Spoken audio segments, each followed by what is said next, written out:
What's up? What's up? It's time for Done Way Past Funny with your host, G.D. Fenderson. Join us as we take a look back at the early works of seasoned comedians before they were seasoned with this week's guest, Leanne Linsky. It's time to get down and get dope with Done Way Past Funny. Hi, I'm G.D. Fenderson, certified forensic humorist and host of Done Way Past Funny. This is the conclusion of our interview with Leanne Linsky, CEO and founder of Plauzzable. Enjoy. I think, putting something like that together and doing it all on your own, like, that's big, and being able to write that much, that's Oh, significant. it's I So I just do it because, like I said, and that's why Plauzzable is like a godsend or Leanna send for me because, like I said, I can't I have to write. If I don't, I'm like a shark swimming. Well, actually, it turns out the sharks do sleep. But before we learned that, they said sharks always have to move. Now we got to find another animal that always has to move. But it's going to be hard for people to unlearn shark, even though it's not true anymore. So I I'm like didn't know that that. animal. I'm like that animal that has to move all the time. My brain, I'm constantly writing, constantly writing, constantly writing, and and and I'm not just like writing schlock, like because you get some comedians who like they write when they get stoned, and then they look at it and Uh, go like, "Oh man, that was so funny when I thought of it." Now that I'm sober, Right. I write sober and I perform sober, so it's the same Yeah, mentality. same. Yeah. You're welcome, check out any of the mics too if you wanna work out any of your material, and there's a lot of, there's a new uh writers' night that someone is gonna be hosting. Uh, a comedian named R, it just posted that they're starting Thursday night writers group. So I will promote it. I have a tendency to. It's funny. I'm not going to mhm, mention a person by name. He's a big time muckety muck, and sometimes we bump heads.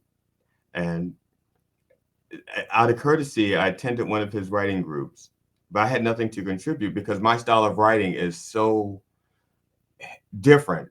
And usually they'll say to me, "That's not going to work. That's not going to work." I said, "No, it doesn't work in theory, but it does work in practice. It works when I do it on stage. It just doesn't work for you, you know." But I yeah. can make it work. I mean, to be honest, like I have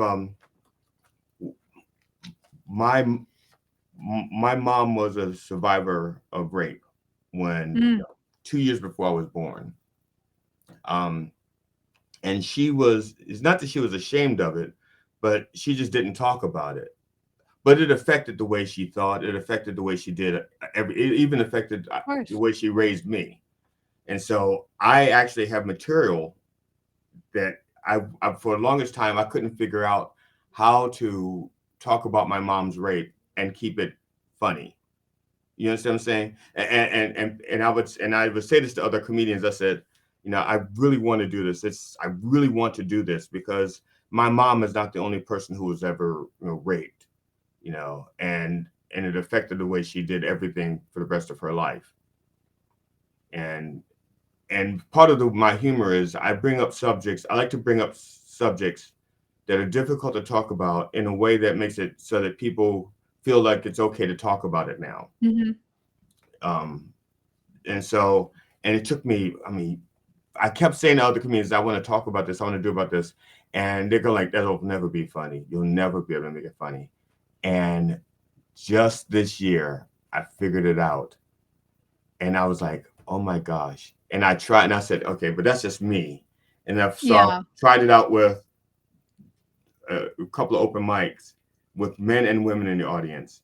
And the women thought it was so great the way I did it.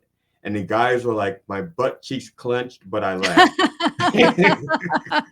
Right. Yeah. So, but took 8, maybe 9 years for me to get that one concept. Yeah. But other comedians are saying, don't do it, don't do it, don't do it. Yeah. It but can I there's got it. topics that can be harder for some people than others, and definitely, and, um, it takes work. I love that. I appreciate the fact that, like, you really put so much thought and care into it, and then I also think, like, the valuable part is going to mics. For me, is I always work out my jokes in mics and get all the feedback. I mean, Yeah. of course, not everybody has the same sense of humor. What a boring world that would be Right. if we Yeah. all agreed on the same thing. That's just impossible. Like not everybody has the same sense of humor. We don't have the same taste in pizza, right? Like, Right. so how are we gonna laugh at the same things?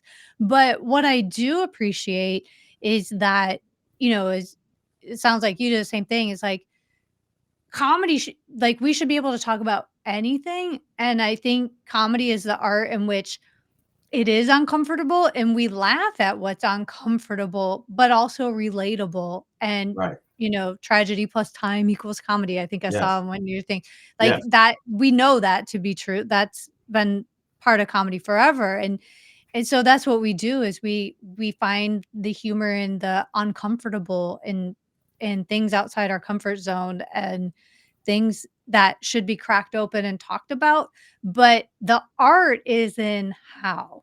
Right. And finding those ways and going I love going to mics and listening to other people work out their jokes and polishing those gems and, because we write like, I don't know about you write a lot. When I write, I have to write and then I basically dump everything, and then, like, I just do this mind dump and it's garbage, and then I mine through it, and then I go through and I'm like, "Is this something? Is this something? Is this something?" Right? Like Jerry Seinfeld says. But you find the funny, and then I get economical with my words and I clean up all the extra, get rid of all the words that are unnecessary to get to the point, and then I find that funny joke. But even then, I have to rearrange words because then when we speak them, Yes. we read different than we speak. Yes. And then when we speak them, it's like I have to land on this word, not this word, and Right. rearranging the word order. Because also, I don't know if you find this, but I memorize my jokes because then once they're just second nature and I don't have to think about it, I can focus on the vibe of the room, my Right. cadence, my delivery, my physicality, those other things. And I don't have to search for the words because they're already there. Um, and that's what makes it seem natural, like, oh, easy, right? But Yeah. yet it's all in there. And then, but if I find that I can't memorize a joke, then I have to rewrite it because it doesn't make sense. If I Yeah. can't memorize it, then how am I going to even say it? So I find that I know when a joke is getting good is if I can easily memorize it and tell it clearly. But if I trip over words or if I'm, messing it up and stuff, I like rewrite. It ain't coming out right. When Yeah. I talk to young comedians, well, first of all, I'm a storyteller. I don't tell jokes or write jokes per se, but if I have a story and my story is like 5 minutes long, I don't make people listen for 4 minutes and 30, 40 Oh, thank seconds, God.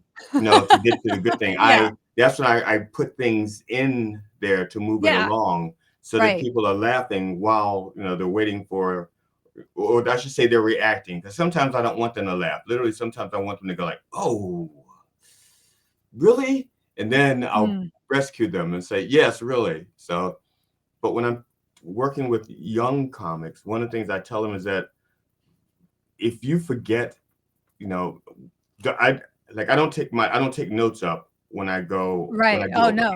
when I do open Especially if mic. you're getting paid. Don't say when I Like do open mic, even open mics, I don't take notes up. right.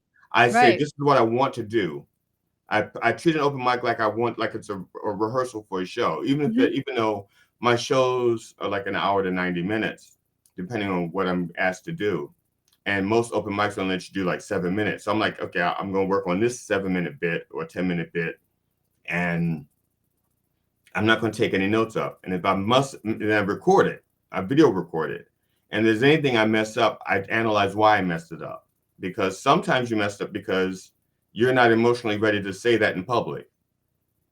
Sometimes you mess it up because it's like you said, it's just awkward wording. You Yeah. wrote it one way, but you don't talk that. I don't talk the way I write. If I did, Right. I'd sound like a Rhodes Scholar.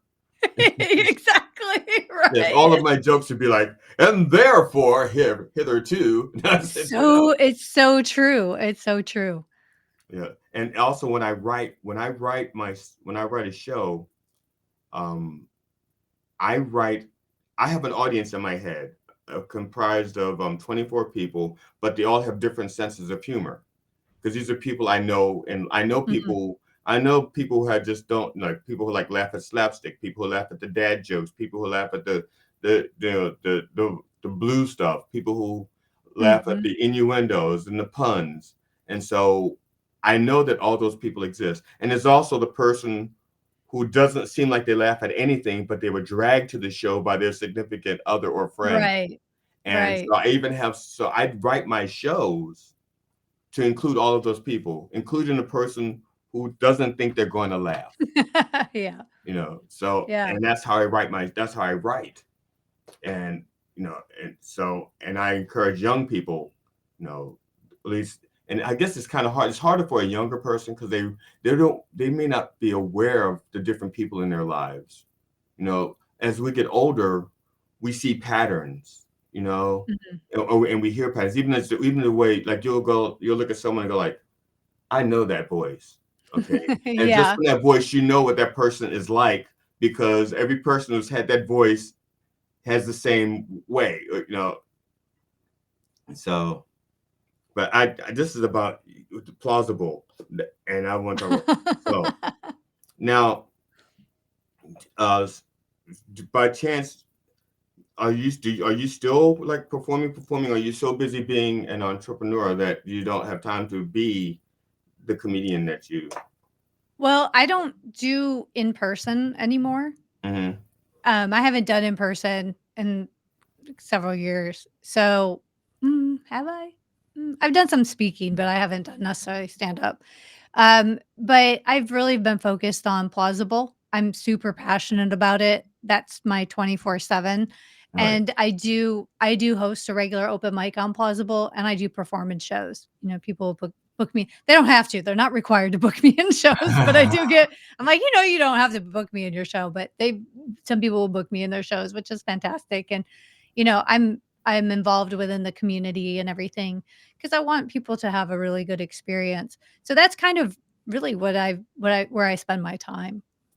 And I Okay. actually I was like, I'm not really focused on being a comedian, but I've probably written more than I thought I would during this time. I'm Yeah. like, "Oh, I have a new set. Okay, who knew?" But so yeah, I still do it, but it's more about for me, it's not like I'm pursuing my personal comedian goals anymore. Right. It's me pursuing comedy community goals. I'm on a bigger mission to kind of revolutionize the comedy industry in such a way that Plausible can empower comedians, giving them more control over their earning opportunities and Right. booking opportunities, and also giving people a space for freedom of expression, for working out their jokes, for being true to the art form and finding fans worldwide. Now, just so that people know, just the Mhm. for anybody who's watched past episodes, they're like, "Are we going to see some of her stuff?" I did offer her the opportunity to show me anything from the past, and she said no. Actually, she said expletive no. No, I'm just teasing. She said, um, but that's okay because, like I said, the main thing is that I'm excited about plausible, and I may sound like a uh, what is it? Like a new convert or something. When person gives up like they find a new religion and they want everybody to join their religion. Yeah, new Um, convert. yeah. Yes.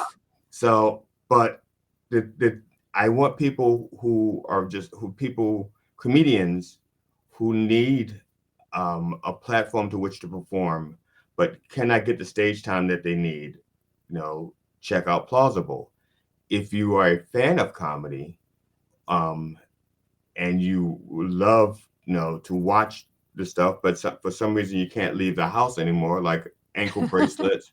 You have an ankle bracelet, or maybe you're in hospice, or some reason you can't not leave the home. You can enjoy comedy uh, just the same. You know, I mean, you may miss the smells. Um, Speaking of which, when you performed, what was the worst smelling place and the best smelling place you've ever performed? Oh, smell? Yeah, worst smelling place. You walk in and go like, oh, but I got a show. Well, it didn't smell bad, but the funny thing is the location of the bathroom. So it was Okay. the sound of the Oh yeah. toilet flushing in the middle of a performance. Oh yeah. And there was a theater I used to perform at in New York, and the bathroom was just next to the stage. And so people would inevitably, have to go to the bathroom in the middle of a show.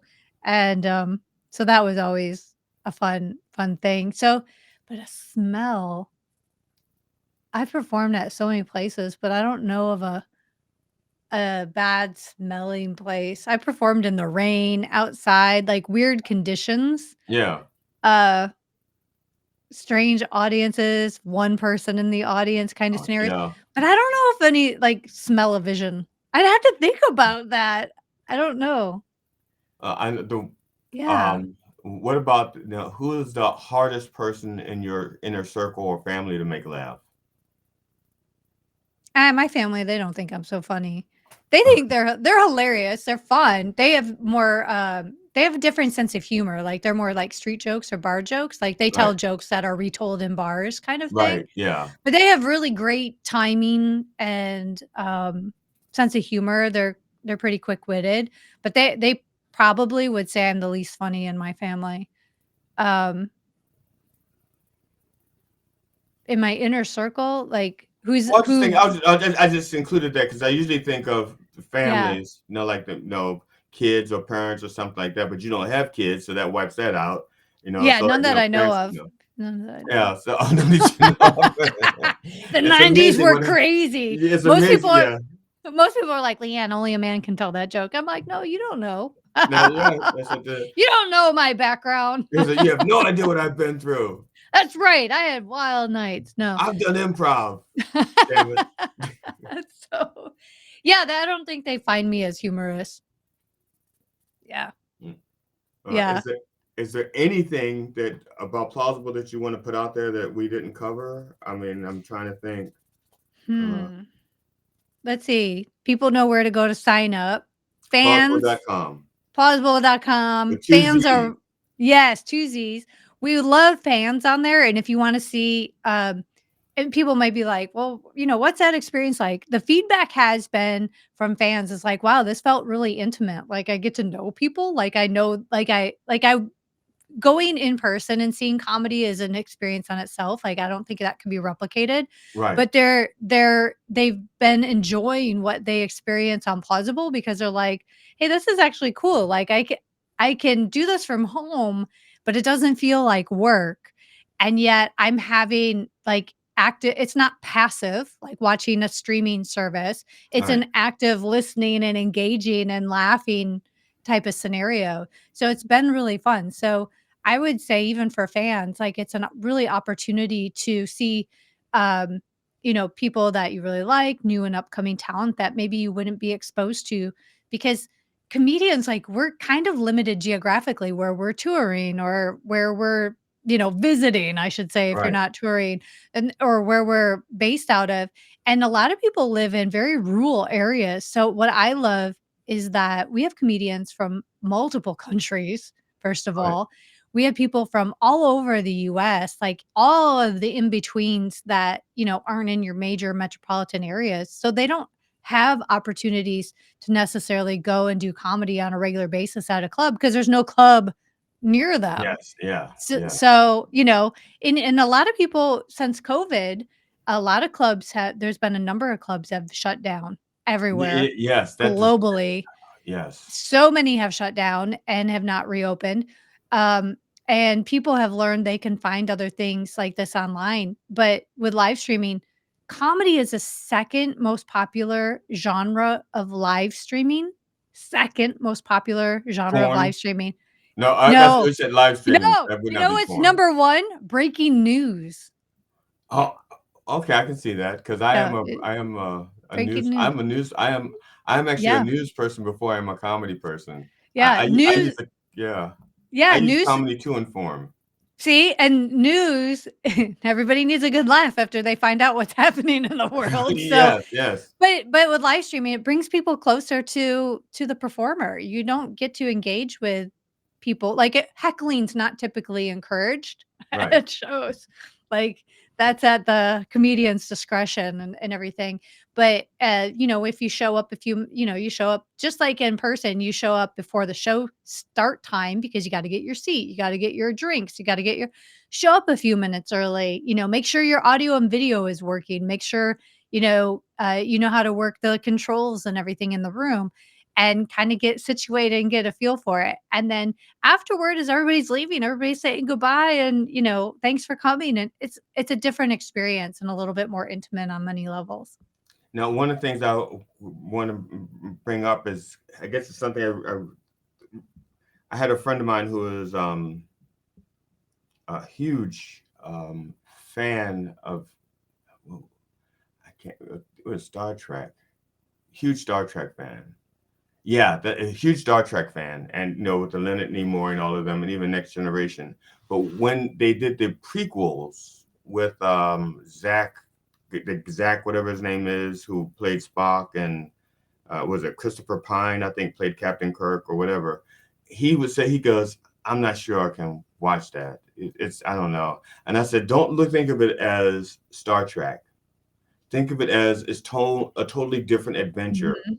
that you're partaking in, and just Yeah. enjoy it for its own merit." Because comparing Plauzzable to a live comedy experience, it's not the same. But what Correct. Plauzzable offers is valid and valuable in its own right. And so Yeah. it should not be compared to live comedy. It should be enjoyed for what it is. Yeah. And so that's one of the things I stress, because a lot of people like to compare things to other things, and Yeah. sometimes it's something is the first of its kind, and you can't compare it to anything, and when you do compare it, you're doing it injustice. You nailed it. I Well, I thank love you. you for that. You did no, you absolutely nailed it. Because when people ask me what it is and I explain it, they're like, "Oh, it's like YouTube." I'm like, No, no, it's not like YouTube." And they're like, "Oh, it's like Zoom." And I'm like, no, no, it's not like that." They're like, "Oh, it's like this." Like, "No." I'm like, "Just go to the website." yes, just experience it. That's Yeah. my recommendation, to just experience it. Yeah. Like I said, I knew that the shows I want to do are like 3 months away, but I signed up as soon as I found out about it. I, joined, and I probably have like the most empty profile on there, because it's like other than he's a comedian but no shows. He's been on here for 2 months. He doesn't have a show. What kind of comedian is that? Is that the joke? Is that the joke that he's a comedian and he doesn't do shows? Is that the joke? I don't get it. But I didn't pay for it, so maybe I can enjoy it. I don't know. I'll watch and see what happens. I've been watching his calendar for 2 months and nothing's happened. No, So now that everybody knows that something's going to happen, I highly encourage you to get on plausible.com, create your fan account, and follow GD on here, and so that way you will be the first to register when you put up your show. Because once you have your account created, that's like the hardest part. It takes 2 minutes. Like now, literally put in your name and password. Now you're in. Now you're halfway there. Yeah. now the comedians set up their own pricing, right? Who? Hmm. So the shows could be like $1 to like $400 million. It could I'm be just $400 million. Yes, absolutely, and it should. No, the minimum is free, and then it jumps to $5 okay.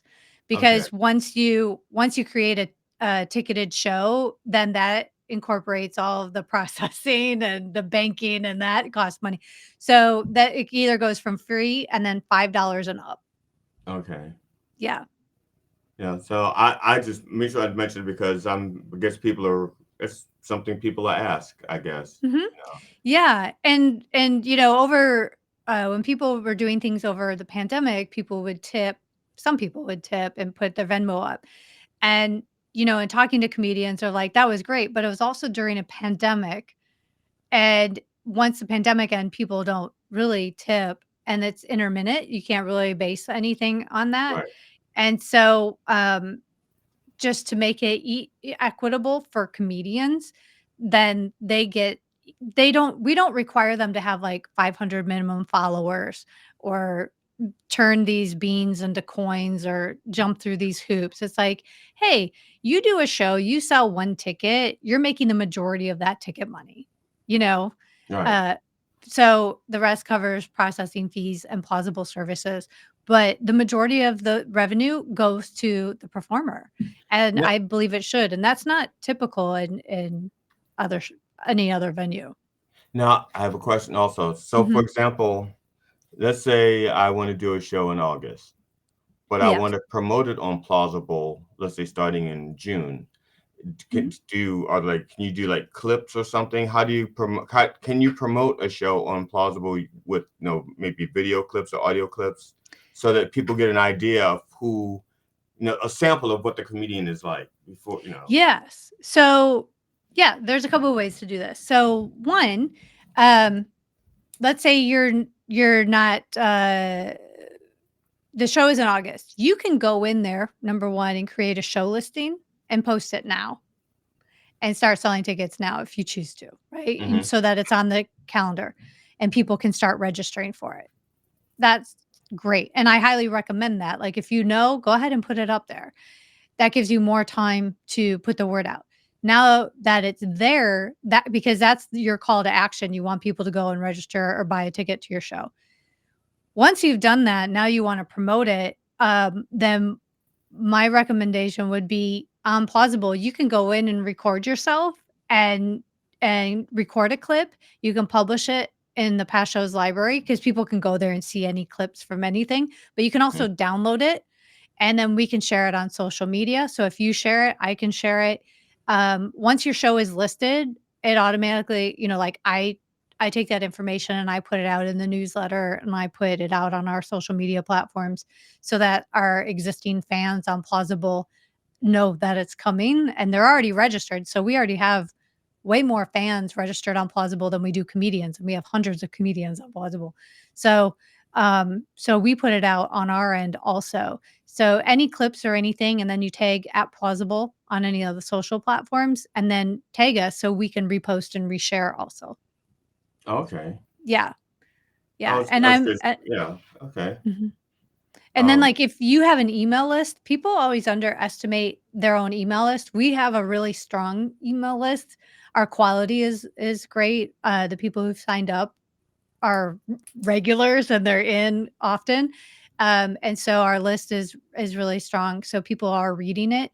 But like if you have your followers who have been attending your shows and go to your shows, even on social media, if you have their emails, people tend to open their emails more than they read other stuff.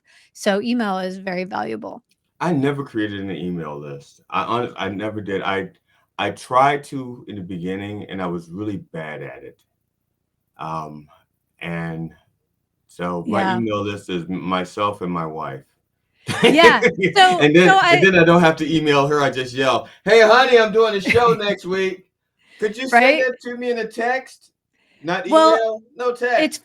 it's funny. So I hear that from a lot of comedians of like, "Oh, I don't really email." There are some, and I'm always surprised because people, when they sign up for an email list, are telling you, "You have permission to tell me when you're doing something again." Right. Right? And on social media, it's like, I'll look at it, but I'm not necessarily I can see a lot of things in my feed and not really take in all of the things that those things are saying. But I typically read all of my emails. Not everybody is like that, but I will say our email list has a like, people are opening and reading and clicking on the links. But what is great, what I wanted to do with Plausible was that knowing that a lot of comics don't utilize an email list, the reason we just don't give a link to somebody and say, "Watch on Plausible," without knowing who that person is, how do we know who your fan is now, and how can we reach out to them again and tell them, "Hey, you're doing another show." Right. So, this way, with people who have created an account, it does multiple things. One is we now can you're on our newsletter so that we can inform you of when things are coming up that would be of interest to you, Right. and we send that out, but we don't spam. It's a once a week thing. Um, and then you can see what's happening for the week. And that way people are like, "Oh yeah, that."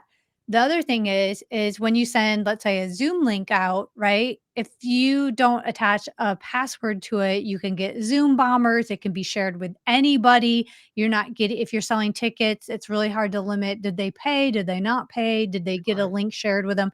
With Plausible, it's all contained. You're not gonna get a Zoom bomber in there, Right. we're gonna know who it is because they're logged in on Plausible, and if they're Right. causing a Right. problem, we know who they are. It's not some rando out there on the internet, and so it kind of protect it well, not kind of, it does, it protects your safe, it makes it a little bit safer for everybody, Right. and there everything is contained. We don't sell people's information, so I'm not taking your name and email and selling it to other companies to use. I don't even tell the comedians, here's a list of people who signed on Plausible. That list of fans stays with Plausible and it's used only to notify our fans of what's happening on And that's Plausible. good to know because I'm one. I Mhm. am reluctant to join things simply because I'm so tired of my data being shared. Like Yeah. I don't share my website I designed is not capable of collecting your data unless somebody's doing it like beyond like my website, like they're doing it from Yeah. another level. But when you log into my website, I don't collect any data. I don't even count. I don't even have a counter. I don't. I just if you come to my site, enjoy it, and if you come to, if you don't come to a website, I don't know because I'm not counting people, and I'm not Yeah. collecting your data. Right. Yeah. Right. We when you sign up and create a Plausible account, we'll ask for information from you, obviously your first name, last name, and your email address. And then you can complete your profile. You can tell us what your comedy preferences are. So obviously, as we continue development, we'll be able to make better recommendations and things based on what your preferences are, just like you would on another streaming service per se. Right. And then we also ask some basic demographic, but that stuff is kept private, and we can better determine, like, you know, this is interesting. So I don't right now, it's just helpful because I know I'm on there most of the time, so I can kind of see who's on there. But I have a lot of users, we have a lot of users who are older. So font size, things like that, like usability of it, keeping things simple because we're not having tech savvy people. So it kind of gives us an idea of, like, is it a young people who are used to being on apps all the time and there's this expectation, or is it users doing this? It kind of helps us that format and user experience. But again, nothing is being sold or given away. Like, the comedians aren't getting all that information. Right. Plausible does it to maintain good user experience and then give you what you as a fan or comedian need. Uh, I Yeah. I appreciate you. I appreciate you doing this with me. And if if you have nothing else, I just encourage people to check out plausible.com. Uh, be you a comedian or a person who just loves comedy, or Yeah. even if you're not, even if you hate comedy, check it out anyway because maybe you just haven't found the right comedy for you. Because there's some people who think they hate comedy and they just haven't found the right comedian. Like, Yeah. oh crap, something I do like to laugh. I just have been looking at the wrong people. So check it out anyway. Give it a shot. Because everybody laughs at something, even if it's Yes. even if they shouldn't, and it's really inappropriate, like somebody falling down and breaking their leg. There'll be people falling down flat on their face on Yes. stage. Yes. We do that. Like, that's a thing. We laugh when we're scared or hurt or Re- grieving or really yes, uncomfortable. very uncomfortable. And it's Yeah. healthy. It's a healthy coping mechanism. So, if you need any of that, or even if you think you don't, yes, by all means, you're welcome. You're Some of welcome my to best join us. laughs have been at funerals. Right? Yes, we put the fun in funeral. Yeah, absolutely. We put the fun for real than funerals. No. Yes. So again, thank you so much for doing this. Thank you. Thank you very much for having me here. It's been a real pleasure, and I appreciate the opportunity. Thanks a lot. Bye now. Okay.